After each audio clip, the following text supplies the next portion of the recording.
Hello everyone, today हम take a lecture on powder.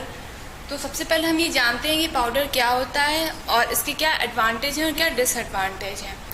Powder solid doses form होता है और जो पाउडर है इसको इंटरनल और एक्सटर्नल दोनों पर्पज से हम यूज़ कर सकते हैं। मतलब अलग अलग कैटेगरी होती है powder for internal use and powder for external uses. जो इंटरनल यूज़ के लिए पाउडर होते हैं उसको हम ओरल पाउडर कहते हैं क्योंकि हम उसको इनटेक करेंगे, और जो एक्सटर्नल यूज़ के पाउडर होते हैं वो डस्टिंग पाउडर जिसको हम ऑन आवर स्किन ट्रांसडर्मली अप्लाई करते हैं। ठीक है, पाउडर्स में भी सिंपल या कंपाउंड दो तरीके के पाउडर हो सकते हैं। सिंपल पाउडर भी हो सकता है और कंपाउंड पाउडर भी हो सकता है। सिंपल पाउडर क्या होता है, इसको हम सिंपल कहते हैं, इसका मतलब इसमें केवल एक एक्टिव इंग्रेडिएंट है विद एक्सिपिएंट। एक एक्टिव इंग्रेडिएंट के साथ और एक्सिपिएंट्स को यूज करके हम अपना पाउडर फॉर्मुलेशन प्रिपेयर कर रहे हैं। और जो कंपाउंड पाउडर है, अगर कोई पाउडर कंपाउंड पाउडर है तो उसमें क्या है कि इसमें मतलब एक से अधिक एक्टिव इंग्रेडिएंट्स आपके यूज हो रहे होंगे। सपोज जैसे एग्जांपल लें, एस्पिरिन के साथ एक्सिपिएंट्स को यूज करके हमने अपना पाउडर फॉर्मुलेशन बनाया तो हम उसको कहेंगे सिंपल पाउडर। क्यों? क्योंकि केवल उसमें एक ही एक्टिव इंग्रेडिएंट है। पर उसी की जगह अगर हम पाउडर बनाने के लिए एस्पिरिन प्लस पैरासीटामोल का कॉम्बिनेशन यूज कर रहे हैं तो वो क्या होगा, हमारा कंपाउंड पाउडर होगा। ठीक, नेक्स्ट, अगर पाउडर को हमने लार्ज क्वांटिटी में बनाते हैं और एक जगह कहीं स्टोर करके रखते हैं, लार्ज क्वांटिटी दैट मीन्स कि एक्टिव इंग्रेडिएंट और एक्सिपिएंट्स हम थोड़ी क्वांटिटी में नहीं लार्ज क्वांटिटी में बना रहे तो हम उसको कहते हैं बल्क पाउडर।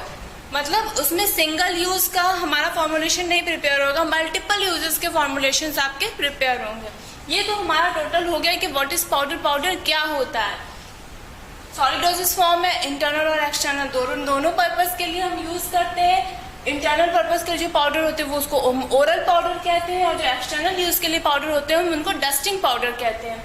पाउडर जो है हमारे में भी सिंपल और कंपाउंड दो तरीके के हमारे पाउडर हो सकते हैं। सिंपल पाउडर भी हो सकता है, कंपाउंड पाउडर भी हो सकता है। सिंपल पाउडर का क्या मतलब, वो किसी एक एक्टिव इंग्रेडिएंट के साथ फॉर्मुलेशन प्रिपेयर होगा तो सिंपल पाउडर, और एक या एक से अधिक एक्टिव इंग्रेडिएंट, जब दो एक्टिव इंग्रेडिएंट उसमें इन्वॉल्व होंगे तो हमारा कंपाउंड पाउडर होगा। नेक्स्ट एडवांटेज क्या है, easy to swallow in large drugs. हम लार्ज ड्रग को भी हम इनटेक कर सकते हैं बाय यूजिंग ड्रिंक्स। किसी भी हम ड्रिंक में मिक्स करके हम उस लार्ज क्वांटिटी ऑफ ड्रग को हम इनटेक कर सकते हैं। ये इसका एक एडवांटेज है। स्मॉल पार्टिकल, जैसे पाउडर फॉर्मुलेशन है उसमें स्मॉल पार्टिकल्स होंगे, छोटे छोटे पार्टिकल्स होंगे, तो क्या होगा, उसकी बायो अवेलेबिलिटी हमारे फॉर्मुलेशन की अच्छी होगी। बायो अवेलेबिलिटी जो एक टर्म है, इसका क्या मतलब होता है, amount of drug present in A blood circulation. Drug की क्या अमाउंट, कितनी परसेंटेज आपके ब्लड सर्कुलेशन में प्रेजेंट है, ये हमारा होता है बायो अवेलेबिलिटी। नेक्स्ट है बोथ इंटरनल और एक्सटर्नल पर्पस, दोनों पर्पस के लिए हम यूज कर सकते हैं अपने पाउडर फॉर्मुलेशन को। Next, non more stable compare to the liquid doses form. जो पाउडर फॉर्मुलेशन होते हैं सबसे पहले सॉलिड डोजेस फॉर्म में, और ये ज्यादा स्टेबल होता है compare to liquid doses form के। ऑनसेट ऑफ एक्शन जो होता है, जो पाउडर फॉर्मुलेशन है उसका ऑनसेट ऑफ एक्शन हमारा ज्यादा है कंपेयर टू टैबलेट और कैप्सूल के। क्यों? क्योंकि टैबलेट और कैप्सूल भी सॉलिड डोजेस फॉर्म में और पाउडर भी सॉलिड डोजेस फॉर्म में, पर टैबलेट जो है, टैबलेट हम इनटेक करेंगे देन वो डिसइंटीग्रेट करेगी, उसके बाद डिसोल्यूशन होगा, उसके बाद वो अपना एक्शन स्टार्ट करेगी। But powder already powder formulation हो तो उसका डिसइंटीग्रेशन का जो टाइम है वो रिड्यूस हो जाएगा, डायरेक्टली वो डिसॉल्व होगी और अपना एक्शन स्टार्ट करेगी। तो ऑनसेट ऑफ एक्शन जो है उसका फास्ट होगा compare to tablet and capsule के। अब इसी पाउडर फॉर्मुलेशन की कुछ डिसएडवांटेज है, क्या क्या, नॉट सुटेबल फॉर ड्रग, जो वो सारी ड्रग्स के लिए वो सुटेबल नहीं है जो कि एटमॉस्फेरिक कंडीशन में अनस्टेबल है। सपोज बहुत सारी ऐसी ड्रग्स आती हैं कि जो एटमॉस्फेरिक कंडीशन में स्टेबल नहीं है, अगर उनमें एयर इंट्रैप्ट कर जाए तो डिग्रेड कर जाती हैं, अगर तो इस तरीके की जो ड्रग्स हैं उनके लिए सुटेबल नहीं होता है। Not suitable for bitter and corrosive drugs, जो बिटर ड्रग्स होती हैं और जो कोरोसिव ड्रग्स होती हैं उनके लिए भी सुटेबल नहीं है। क्यों? क्योंकि हम किसी भी ड्रिंक के साथ या वाटर के साथ, किसी भी व्हीकल के साथ इसको मिक्स करके देन इनटेक कर रहे हैं तो हम इजिली इनटेक नहीं कर पाएंगे। इसलिए पाउडर फॉर्मुलेशन जो है बिटर और कोरोसिव ड्रग के लिए सुटेबल नहीं है। इनएक्यूरेसी होती है in a dose in the case of bulk drug.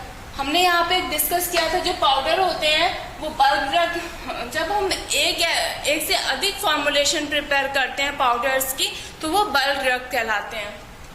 तो अगर फॉर्मुलेशन हमारे पास बल्क ड्रग के फॉर्म में है तो उसमें क्या होगा, हम इनटेक करेंगे एक बार एक डोज के लिए हम निकालेंगे तो उसमें इनएक्यूरेसी हो जाएगी। सपोज हमें 200 mg अगर फॉर्मुलेशन लेना होगा तो हम 200 mg एग्जैक्ट नहीं ले पाएंगे, या तो हम 170 mg लेंगे या फिर हम 250 mg लेंगे। ठीक, ड्रग्स जो होती है, अगर किसी का भी बिटर टेस्ट है या फिर अनप्लीजेंट टेस्ट है तो उसके लिए वो एडमिनिस्टर नहीं की जा सकती, मतलब बहुत ज़्यादा तीखा टेस्ट है या अनप्लीजेंट टेस्ट है तो वो भी एडमिनिस्टर नहीं की जा सकती इन द केस ऑफ पाउडर अगर हमारा फॉर्मुलेशन जो है वो पाउडर है। नेक्स्ट, क्वांटिटी, अगर पाउडर फॉर्म कोई भी हम ड्रग डोजेस फॉर्म बना रहे हैं, पाउडर फॉर्मुलेशन बना रहे हैं तो उस केस में जो ड्रग की क्वांटिटी होनी चाहिए वो 100 mg से ज़्यादा होनी चाहिए। क्यों? अगर 100 mg से कम होगा फॉर्मुलेशन वो क्वांटिटी तो हम इजीली इनटेक नहीं कर पाएंगे, वे करने में हमें इनएक्यूरेसी होगी या प्रॉब्लम क्रिएट होगी। डोज एरर, वही डोज एरर की हम एक बार में हम कितना फॉर्मुलेशन ले रहे हैं वो हम डिसाइड नहीं कर पाएंगे। तो ये टोटल था क्या, सॉलिड पाउडर फॉर्मुलेशन। पाउडर क्या होता है, हमने आज के लेक्चर में पाउडर के बारे में पढ़ा। नेक्स्ट लेक्चर में हम क्लासिफिकेशन ऑफ पाउडर्स इसके बारे में पढ़ेंगे। Thank you.